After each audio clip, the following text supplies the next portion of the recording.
Welcome to the Student Hub Live School of Education Childhood, Youth and Sport Induction event. And my name's Karen Foley. I'm delighted to be hosting tonight's session, and today's session as well has been an awful lot of fun. If you've missed any of that, it will be available very soon on Catch Up, so you can see what all of the various schools have been saying about their programmes. We've heard from the library, the careers service, we've talked about work that the faculty are involved with elsewhere in the world, and much, much more. So that will all be available soon on the Student Hub Live YouTube page, and you can also watch heaps of other content there in the meantime if you would like to. Now, this is a live online interactive show, and let me just briefly explain how it all works. So we've got a chat box, and you can talk to HJ about anything you like in there. He's particularly interested in what everyone's had for dinner tonight, and the range of other things that we'll be talking about today as well. What have you had for dinner, HJ? Biscuits, which probably isn't a good idea. But they were talking about biscuits so much yesterday, so I think it was stuck in my head. But I know we've got lots of people coming in the chat now, so like always, anything goes. I know our fantastic guests want to hear your thoughts, comments and questions and what you're studying, where you're from, everything and anything goes. And I'm here to put that to our fantastic guests. Brilliant. We've also got lots of widgets we'd like you to fill in, so we'd like to know where you are in the country, we'd like to know how you're feeling, what you're up to. Now, some of these are multiple choice questions, and that's fairly self-explanatory, but sometimes we have word clouds, and this requires 3 things, OK? But if you can only think of 1 or 2, just put a full stop in, and then you can submit your results, and you can also then see what everyone else says as well. Now, HJ Biscuits, there's a time and a place for biscuits, and there are lots of times and places, normally in the middle of meals, and one of my favourite programmes that we've done before on Student Hub Live is Study Like a World-Class Athlete, in which the health and fitness team came and told us all about the best foods to eat for studying. So if you'd like to watch that, again, that's on our YouTube channel. And I mention that because our first session is with the sport and fitness team. So welcome today. We've got Ben Oakley and Simon Penn. Now, Ben and Simon have been challenged with ways of bringing to life this very complex area using hats. So that's very exciting. But let me first introduce you guys, because Ben, I mean, you came from a coaching background. I did, yeah. And you started the Open University in 2007, and you set up this whole subject area and degree area. So without you, there would be no sport and fitness. And a few other colleagues as well, yeah. Yes, but you set it up. We're a big team with 2 then, and now there's 10 or 11 of us, yeah. Yes, and you're a really lovely, lovely team. And you've joined recently, starting as an associate lecturer, and now a member of the academic team as well. And your background is in health and fitness. Yeah, so I started tutoring on the modules to get an understanding about the sport and fitness programme. And then I joined last August. So I've been part of the central team now for the last year. Brilliant.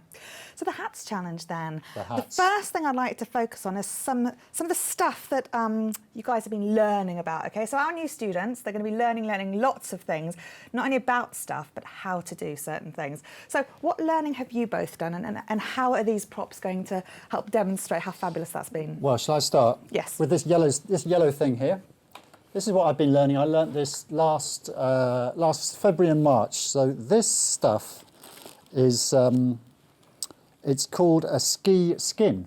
Right. And we just Googled it, didn't we? We just found out what skin it was. I wanted to get my facts right, and it's used to be made out of seal skin, and it's not now, it's artificial. So if you feel this, it's like Velcro. One way it's grippy, and the other way it's smooth.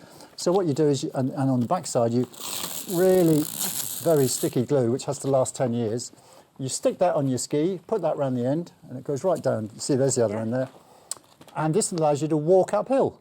So I know it sounds easy, walking on skis, but it's quite tricky because you have to raise your feet, and then you've got to sort of turn around the other end, take this off and come down. So that's what I've been learning how to walk uphill. It's really tiring. And getting these things on and off without, because once that sticks if they stick together, you're in deep trouble. So anyway, so that's what I've been doing. OK, so, I mean, the thing I think HJ and I want to know is why you have been doing that. Well, you can well ask. You've just signed up for an Ironman. Yeah. Why on earth do an Ironman? Well, this is a bit similar to an Ironman. It's sort of testing yourself, and also it gets you away from the crowds. You go out into the middle of nowhere because no one else wants to do it. Well, few people do, but it allows you. So it allows you to go off track a bit, off piste, as they say in skiing. Yeah. So you get to the backcountry, they say in the US. Yeah. And what was it like then? I mean, this is obviously a very unique sort of thing. You can see you were quite determined to do it. It had a unique benefit, let's say. But how did it feel then learning something like that? Do you remember the process? Because often we learn things and we pick them up and it's sort of, you don't really notice. But I guess that would have been quite a conscious effort. Well, how did I learn? Well, that's learning something physical is, I mean, all our students will love physical things, and we're going to talk about academic learning as well. Yeah. I learnt this, I felt a bit quite apprehensive because I was a new boy in town. I was in a group who were very experienced, so I was on display. But I learnt mainly by talking to other people, mingling with other people and chatting.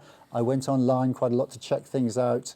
And then you have to cut this to exactly the right shape of your ski, and I was really nervous doing that. Yeah. So lots of talking, not much instruction, going out there and doing it and reflecting and talking to others afterwards with the beer afterwards. That was luckily my form of learning.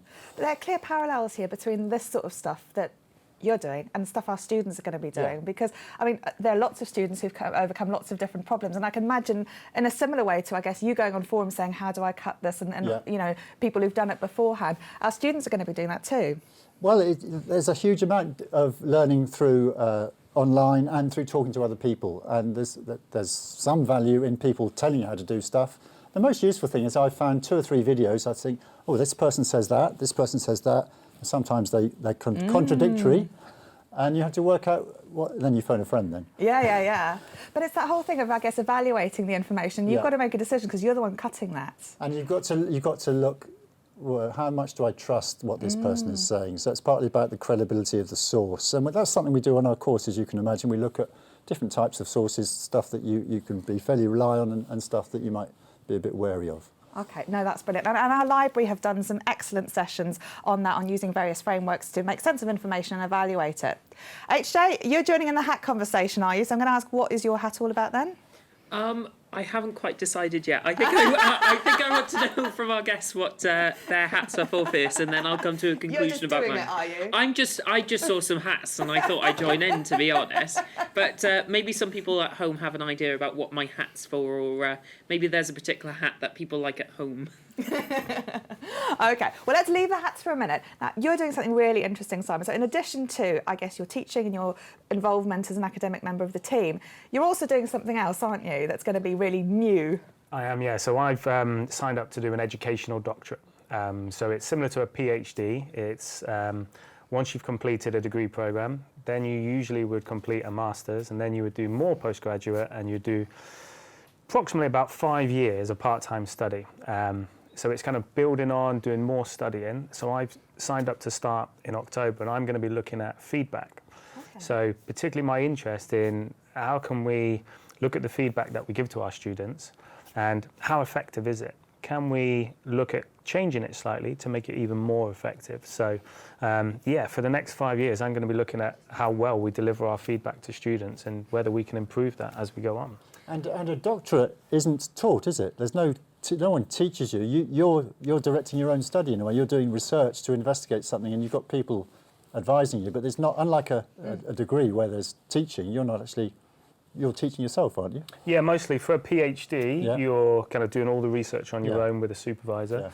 Yeah. The educational doctorate is slightly different. So there are some taught elements, particularly over the first 2 years. Yeah. But you still have that supervisor, and you're still kind of building on and planning your own research as you go through. Yeah. So that's going to be entirely different to coaching and training. Yeah, there are some similarities. So already I've started to kind of plan my time, because kind of taking on that additional, similar to any study, if you're taking on an additional module, you kind of definitely need to think, where is this going to fit on top of my normal role with my family life? Where can I get these kind of 10 to 15 hours worth of study in a week? So I like to plan. So the first thing I did is kind of look at, okay, where can this study time fit into my routine? And you have a bit of travel. You've driven quite a long way to get to here in Milton Keynes tonight. I'll let you reveal where you live, but it's a 2.5 hour commute for you, isn't it? Yeah, so obviously I work from home quite a lot, but when I do come into work, it's usually a 2.5 to 3 hours. So obviously we're here in Milton Keynes now, but I live over in Bristol. So when I'm planning, I need to factor that into my time. Yeah.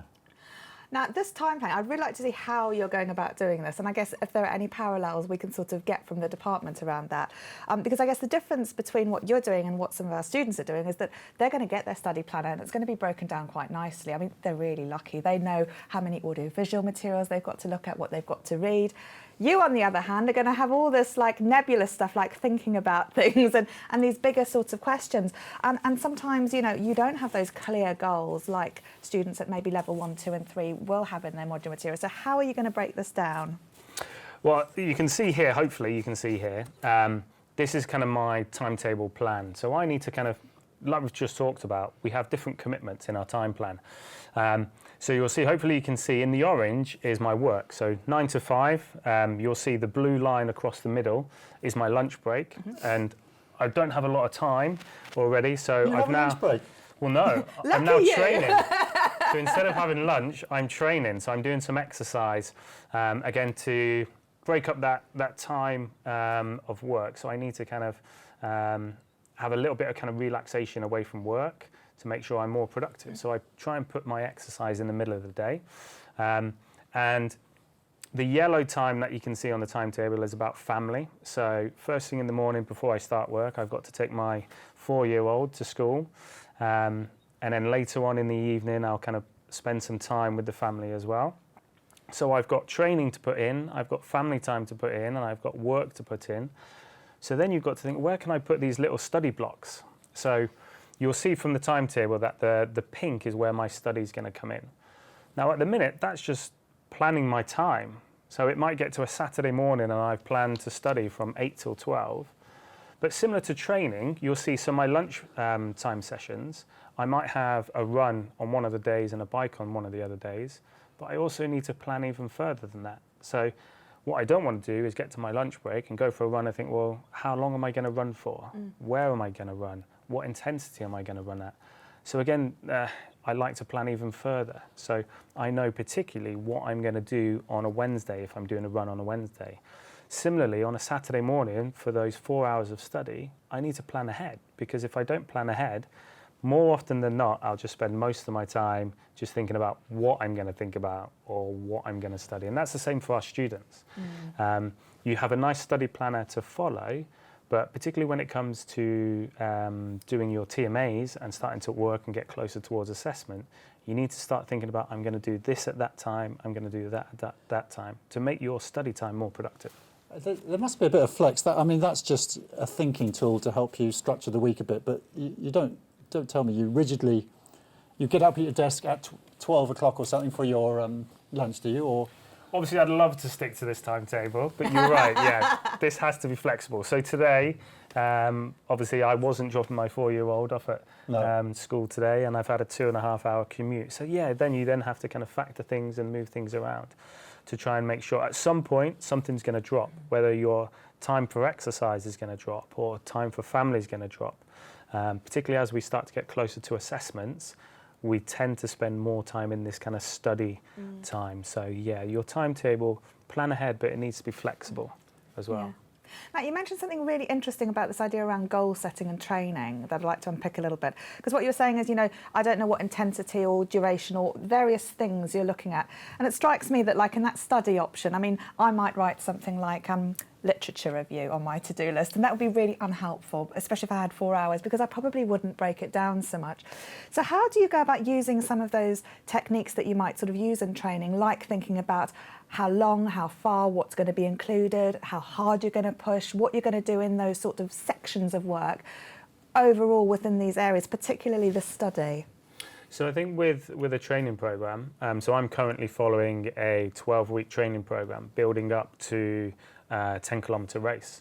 So each one of my sessions has already been planned out right from the start. Now with study, we can't necessarily do that.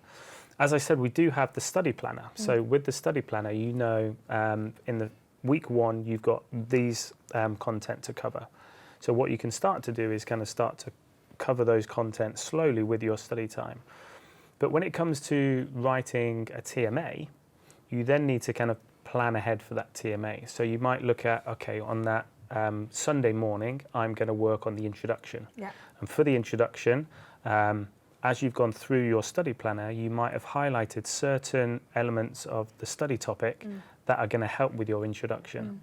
So you're almost continually planning ahead as you're going through the study routine, rather than, like you say, if you just turn up and think, I'll work on the introduction, but I've got no content. So you get the content as you go. So making notes as you go along this will be really good for this section, this will be really good for this section. So you then have things to add in as you go. I think if I'm trying to think of if I was a student, I would go back. I would try and get ahead, Yeah. and I wouldn't be too much of a slave to the study calendar. I'd try and fit in as much as I could when I could. If it meant binging a bit, Yeah. I'd do that, and sometimes I might get very busy and I might have to stop.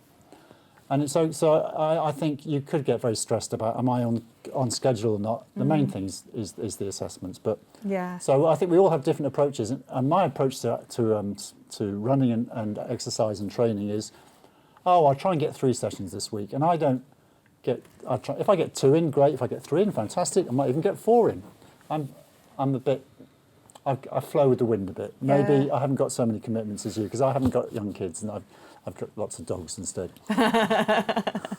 But I guess that there is something there about, when you need to try really hard and Yeah. train really hard. And I guess assignments are one thing. But it's going through those processes, I guess, and figuring out the various things you need to do to get from A to B and just to keep going with it, isn't it? Yeah, I think exactly like Ben said, not every student is going to be the same. No. So if I, at the start of the week, hadn't planned for exercise and I'm thinking, I'll do something then and I'll do something then, I would come up with every excuse not to do it. So Yeah. for me, I need to plan and that will help me. Yeah.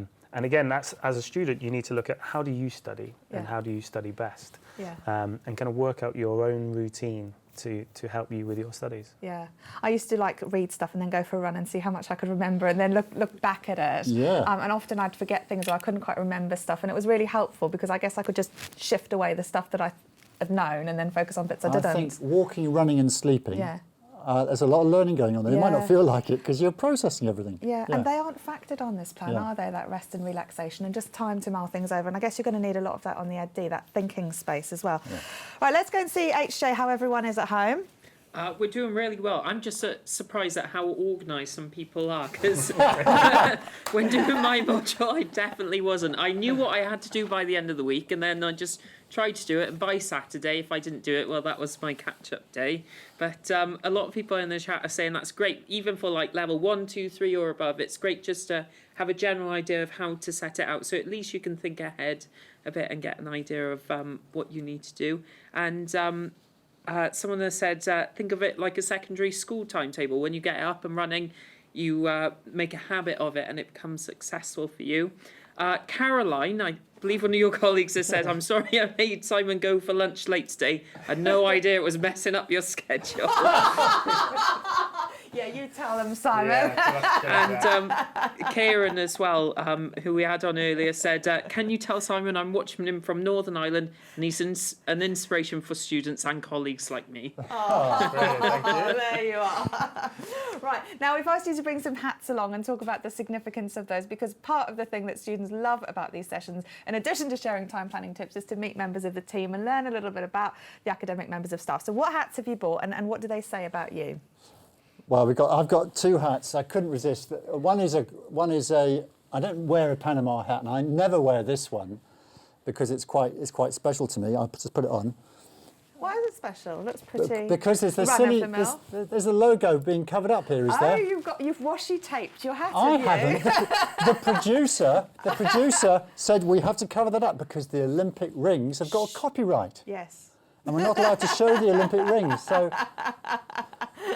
So I'm flabbergasted. Anyway, there are Olympic rings there. Okay. And so this is for the hat from the opening ceremony of the 1992 Barcelona Olympics, where I was a coach.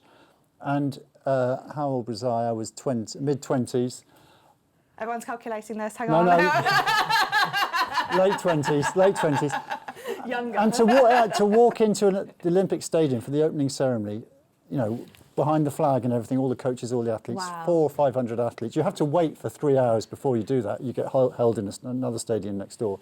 But it's just an astonishing feeling, and this is one of the only pieces of kit I've got left now. The others have been eating my moths and things, and I never wear this, but therefore it lasts very well. But I ought to wear it more, I think. Otherwise, I'll never wear it, will I? No, you won't. Well, you should. But And I will take the wear washi it tape off next without time. the tape off. I feel like ripping the tape off. You but- can't. You'll get kicked off the show, Ben. I'm sorry. Because the OU will have to pay a copyright fee. Well, yeah. Well, Yeah. pull the plug out. I've been Anyway, so I've told. got another hat, but I'll let Simon explain his hat. Yeah. So my hat, when Ben came up with the idea of you need to come up with a hat that kind of symbolises the programme, but also yourself. So I almost brought about 10 different hats in so that I could talk about each one, but I've settled on this one. So it's kind of a baseball cap, which to me kind of signifies that we look at all the sports. Yeah. So I'm what they call popular ones. exactly. So I'm a jack of all but master of none. Not quite reached the dizzy heights that Ben has, but this kind of showed me that plenty of sports, and we can do plenty of sports. But we also look at, on the study topics, we try and cover as many different sports as possible, because all the students out there are going to be doing loads of different sports. We need to make sure that covering different areas will help them understand kind of the different topics that we're Can you trying to put it cover. on? I'm not sure it's a baseball cap. It doesn't. It looks a bit Che Guevara, like sort of. It was very trendy. Well, the other thing is, It looks a bit is military. yeah, because it's got this military green, is kind of where I've come from. Ah, So this kind of jack of all, master of none. I was a physical training instructor in the Royal Air Force. So I was covering lots of sports and coaching and instructing the Royal Air Force personnel to make sure that they were fit and healthy to do their roles. that's why timetables are important. That's why Yeah. I'm very And organised, that's why very we're getting a bit planned. angry if we're... And if I miss my lunch, I get frustrated. Well, food's important, isn't it? Yeah. And it's important to eat as well as you're studying as well, and look after yourself. Yeah, definitely. Like you said, we talked about kind of we should train as though we're training for a training program. We should be the same for training that we're going to study. So we need to think about our preparation, so the planning, but we also need to think about how we're preparing the body, so what we're eating and how that food is going to affect us. So if we have lots of food, we're potentially going to feel tired, and then we're not going to study as well. Yeah. CHJ, the biscuit strategy isn't always good. I know you and everyone at home have been talking about various food motivations and sugary snacks to keep you going through the day. Me and David are in the same boat, though. We've probably overindulged as well. He's had a lot of chocolate today as well, so that's okay. But we're thinking, when we're talking about Ben's hat, snazzy is a word that has come up. We're thinking you're looking very dapper as well in your normal hat. And, definitely a hat to be proud of as well, we think. Okay. Okay, lower the tone then, Ben. What's this? This is basket? this. I thought this would get a laugh. So this hat, I wouldn't wear this, and this is not for the job of coaching a windsurfer, which is in quite windy conditions and you're driving a boat. This would just go.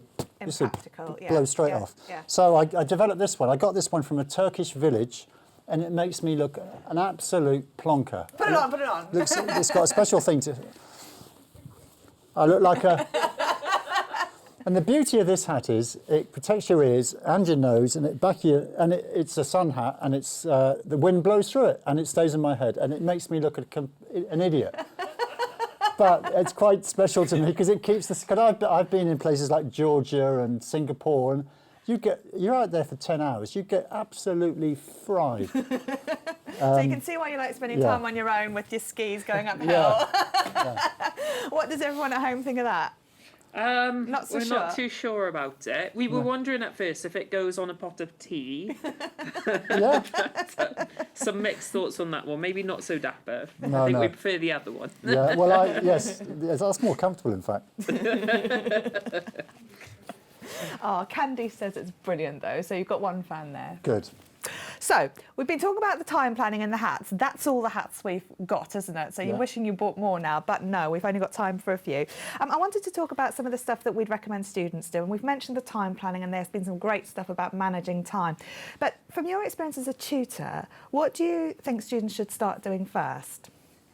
Well, I think one of the things, like Ben first talked about, you quite easily will learn from others. So one of the things that you need to do is subscribe to the forum. Yeah. So when you first come onto your module, if you subscribe to the forum, anything that the tutor puts up, or in some of the activities, you will be told to go to the forum to post comments or ideas. So if you don't subscribe, you'll never kind of see this forum. Whereas as soon as you subscribe, every time any other student posts something up there, you will get an email to say something's been put up. So again, the more you use the forum, and by subscribing, you will start to learn from others, which is exactly as Ben talked about. It's kind of one of the best ways using this module will help you to learn. Okay, And to give it its full title, it's called a tutor group forum, and there's about 20 people in your tutor group. There's about, on the first module, we've got over 800 students, but you're divided into 20s. So it's not the whole world. Yeah. It's just 20 people who you'll get to know some of them quite well, because you'll build a bit of relationship with some of them, and it's really useful to see what's coming in, and you won't get swamped. Don't worry. Yeah. Kieran says that your hat looks like something that Ewoks wore in Star Wars. I don't know my Star Wars characters. So this nice manageable group of people, and you're going to meet them, I guess, at tutorials as well, but many people haven't quite been allocated their tutor just yet because we haven't officially started the modules, so there's nothing to worry about if you haven't got those details. Now, what sort of things might then people put on these forums? Because as you say, if they're quite sort of not swampy places, you know, they might be quiet places as well. It might be like a bit intimidating to think, what if I put on here, I don't really understand what's going on. Well, what sort of thing is appropriate? Well, the first thing you'll be invited to do is to say who you are and where you're from and what sports you've done and why you're doing. You know, you'll be introducing each other. That's easy. That's really easy. And I think in the, one of my colleagues will probably check. I think in the first few weeks, you really are strongly recommended and encouraged because it contributes a very tiny bit to your first sort of assessment. Yeah. And it just to break the ice a bit. And then every 2 or 3 weeks you're given a task and you might respond, you might read something and say, well, what do you think of that? Is this person talking rubbish? Or you might look at a video, comparing what the video says to your own experience. So it's a good way of starting to express and write down you know, some of and articulate some of the thoughts from the course. Is that roughly right? Yeah, I think the other good thing as well is when you introduce yourself to your group of students, you will then you might feel a little bit alone at the minute because you might be sat with your computer or you might be sat with your smart device and wondering where all the other students are. But as soon as you introduce yourself, you will then find out, oh, there's someone in Scotland or there's someone in Bristol like in exactly the same environment. So I'm not on my own. So that definitely introduce yourself on the forums. Brilliant. Yeah. And also introducing yourself to your tutor is important when you're allocated, isn't it? Why does that matter? So again, hopefully the tutor will contact you to give yourself a little bit of explanation of who they are. Because again, what you don't want is just when you're having any tutorials, you need to have some kind of personal experience. And again, it's that learning from others. So if you can find out who your tutor is, and also they need to understand who you are in your environment. So for me, my tutor or supervisor, I'm going to tell them all about my family, all my training, because they need to know what's going to get in the way of your studying. Because if something gets in the way, the first person you need to contact is the tutor, because they're going to be able to help and tell you all the different ways that you can get past that barrier to continue to learn. If they don't know that, and if you haven't contacted them, then they're not going to be able to help as much. I've got a question. So when you asked your group to contact you, do you use email, do you use text, do you use a mobile phone, or what do you use? What's the main? So usually the tutor will send an email and ask you to email them back to talk through a little bit of an introduction, or they will use the tutor group forum. So they might use the tutor group forum and they'll introduce themselves on there and everyone else will introduce themselves. So we can find out a little bit about everyone. If the email hasn't worked, then quite often we'll then kind of try and give you a call or we'll try and give you a text message. And some tutors will organise a telephone call straight away. So again, rather than the emails, if we can have that kind of personal connection over a telephone call, you get to find out a lot more through question and answering over a telephone call. So it would be dependent on your tutor and also kind of the time available. But if you can get to speak to your tutor, then again, that's another thing that's going to help you learn more.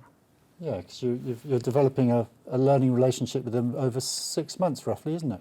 Yeah, definitely. Yeah. So it's almost kind of creating a friend, a social learning friend to help you move on. Or a friend or a mentor, someone to help you progress through the study. A critical friend. Yeah. Exactly. Critical friend. Yeah. You guys, well, your sort of area is quite different because I guess lots of people have a quite clear idea about why they're studying. I mean, you know, other students may be studying something more broad like social sciences. They might not know, but sport and fitness is quite defined, isn't it? You guys have quite a particular cohort of students. Well, everyone's doing it because they've got a passion in, well, I hope most people have probably got a passion in sport or exercise or something that's they're really passionate about. But if you're studying I don't know, social science, Yeah. it's a very diverse and Yeah. not so tangible. But, you know, we've got a World Athletics Championships Yeah. coming up next week, and we've got a World Cup, and these are all things we get excited about. Yeah. And to a certain extent, you can, you know, some of the tutorials might slightly reflect what's going on at the moment. We do have something, when the Sports Personality of the Year awards come Yeah. up in December, one of our assignments later down the track in level 3 is about that whole process of what is a sports personality and gender balances and things like that. So with all these people, I guess, bringing this wealth of different experience as students, they're going to know a lot more than students maybe who are doing a typical undergraduate degree. You know, there's a range of practicalities and experience that mature students bring to the table. So in addition to learning about the module materials, it makes sense to connect with other students because they might know stuff that you don't know or have connections. Well, you'll be able to. I mean, in any group of random group of 20, there'll be someone who's really good at the science, someone who's really good at the leadership. There'll be an expert coach. There'll be probably a semi-professional athlete of some sort. There's a whole range of people, and that's the diversity is part of the strength, I think. Yeah, and I think, like you say, so there are going to be some coaches, there are going to be some people working towards teaching, there are going to be some personal trainers, fitness instructors, and all of them will have their own kind of wealth of knowledge already, and hopefully we're going to help them by kind of building upon that. But like you say, when they get on the forums and we're asking them questions, and a lot of our module material will ask them to reflect on their own experience. Yeah. So they're using their experience and the theory, combining it together to kind of develop and learn more. And of course, when you're reflecting, you learn quite a lot about yourself, even though you're sharing stuff. So you're giving other people ideas about how a coach might approach something compared to an athlete, etc. They're very different perspectives. So sharing stuff on those forums is going to benefit everyone, isn't it? Yeah, definitely. And again, kind of by sharing on the forums and seeing different examples, it kind of broadens your horizon. So you might have one or two toolboxes for your coaching or your personal training. So we're trying to kind of increase those tools within the toolbox, and the welcome forums and the different questions that will go on these forums and the experience of others will only add to your toolbox as we go on. Brilliant, excellent. Right, final piece of advice then for our new students starting to wrap up with. It comes back to the schedule. Yeah. And when you get onto the module website, if you click on the study planner, the schedule, or the assignments, you'll find out the dates the assignments come in. Now, those are pretty important dates because you need to put them on your fridge or somewhere pretty prominent, and you need to plan things around them. And if you can see that, oh dear, great Uncle Ethel's birthday or something, and I'm meant to be in, I don't know, Shetland Islands that weekend. Yeah. Then you need to start making plans to how you're going to work around that. So those are important dates. So get them in your schedule, and as I said, we recommend putting them on your fridge or somewhere important. And what's your advice? I would kind of follow that to kind of say that obviously I like to plan, so planning ahead. And telling other people what your plans are so they don't take your lunch break. Yeah, definitely.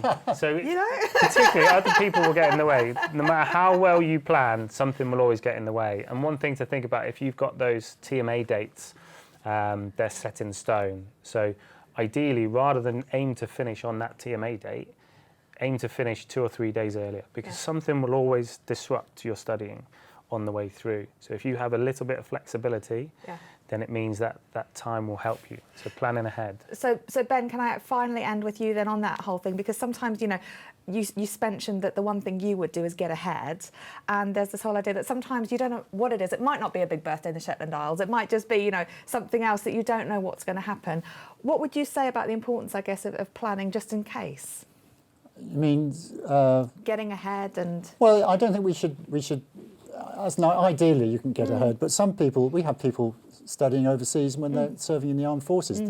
Sometimes they disappear off the radar for a month. They're in a submarine or something, Yeah. So, I mean, in unforeseen circumstances, the first person to talk... What often happens in unforeseen circumstances, students sort of hide away and they don't contact anyone. Yeah. And then they don't speak to the tutor, and deadly silence. The first thing to do is speak to the tutor and say, look, I've got this real dilemma about how to solve this problem. What do you think? and open up a conversation. If there's any issues, you need to contact your tutor and have a conversation, preferably by phone rather than email, I think. Yeah. So it's important to stay ahead, but I guess the message that you're giving is that there is a sort of a pathway, I guess, that's been quite carefully designed for students to sort of go through various points, submitting their assessments, having time to reflect on the learning and going through it in that sort of way. So trying to keep relatively on track with the study planner. Yeah, relatively. And of course, the first assessment for some of our courses falls in December, which is a busy time and closer to Christmas. And there's not often for other courses it falls in January. So they're both different types of pressures, but that's the time when people need to look out for December and January in particular, because we've got all sorts of other things going on in our lives then. And time can be really hard to control, especially with little ones as well. Yeah. So, yeah, brilliant. Well, thank you so much for sharing. Thank you for bringing your hats along. Oh, that's not a hat. Well, I thought I'd give something else a try. I know we like to shake things up at Student Hub, but I decided this one because I'm sure after this session, like a lot of people are saying in the chat, we're a lot wiser about planning our time and some methods that we can use. But everyone in the chat agrees that it's been a great session. It's very encouraging as well, just to think about getting out there and just posting on your tutor group forum and getting involved in the discussions as well. And I love your study planner, and I love the idea that there are these chunks that are sort of defined and categorical, and that I guess if something comes in, something's got to go out as well, and that can be a really helpful tool for students also. So thanks for bringing that, and all the best with the Ed Day, and all the best with your hats and your skiing uphill and other activities. I wonder what will be next. Yeah. Great. We have some Student Hub Live workshops on time management and many other workshops planned for you at the start of the academic year. Those are being populated on our Student Hub Live website, and there's plenty more to come as well. So keep an eye out for that. The best thing to do is to give us your email address, and then you can subscribe to our mailing list, and then we'll let you know when new events are publicised, so you can get your ticket and join us in those sessions. They're a bit different to this. They're in Adobe Connect, the OU's tutorial platform, but they're lots of fun, and we've got lots of things like this that you can fill out and take away and start thinking about how you're going to manage your own time. So we're now going to show you some more of our campus tour videos around the campus. We're going to look at the Legacy Garden and the tree sculpture, some really pretty things on our campus. And then we're going to turn to our postgraduate sessions, where we're going to firstly talk to the library about library support for postgraduate studies, and then we're going to meet some of the postgraduate team. So I'll see you in just a minute for that next session.